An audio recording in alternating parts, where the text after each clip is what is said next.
حروف تہجی کو یاد کرنے کے بعد اگلا مرحلہ آتا ہے کہ ان حروف تہجی کی مدد سے نئے حرف بنائے جائیں۔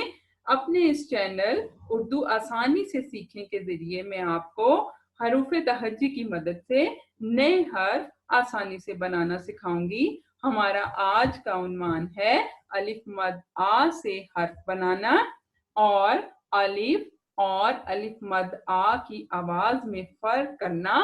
اور اس سبق میں میں آپ کو یہ بھی بتاؤں گی کہ جو ہم نے نئے حرف استعمال کیے ہیں ان کا کیا مطلب ہے۔ اگر آپ کو ویڈیو پسند آئے تو لائک اور شیئر کریں، اور چینل کو سبسکرائب کریں اور بیل آئیکن کو دبائیں۔ الف مد آ سے حرف بنانا۔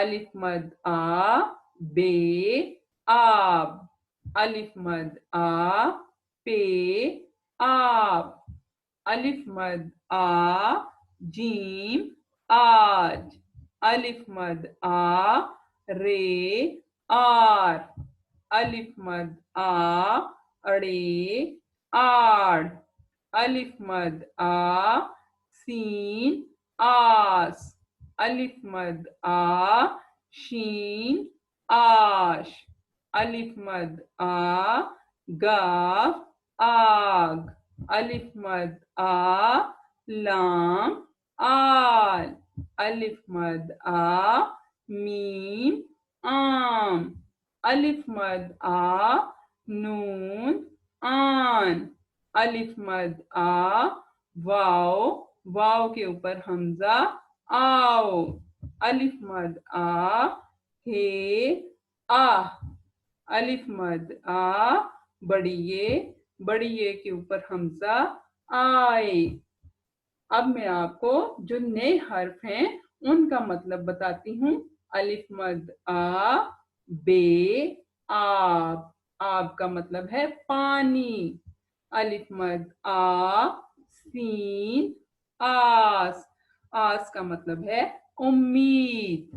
الف مد آ لام آل، آل کا مطلب ہے اولاد۔ الف مد آ ہے آہ، آہ کا لفظ دکھ یا تکلیف کے موقع پر بولتے ہیں۔ اب ہم دیکھتے ہیں الف اور الف مد آ کی آواز میں کیا فرق ہے۔ الف بے اب، الف مد آ بے آب، الف پے اب، الف مد آ پے آپ، الف ڑے اڑ، الف مد آ اڑے آڑ، الف جیم اج، الف مد آ جیم آج، الف نون ان، الف مد آ نون آن، الف میم ام، الف مد آ میم آم۔ اب آپ دیکھیں کہ جب ہم نے الف اور بے کو ملایا تو ہم نے الف کی آواز کو مختصر کیا، اور جب ہم نے الف مد آ اور بے کو ملایا تو ہم نے الف مد آ کی آواز کو لمبا کیا، جیسے کہ الف بے اب، الف مد آ بے آپ، اور اسی طرح باقی حروف میں نے آپ کو پڑھ کے سنائے۔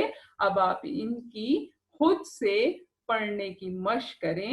اگر ویڈیو پسند آئے تو لائک اور شیئر کریں، اور چینل کو سبسکرائب کریں اور بیل آئیکن کو دبائیں۔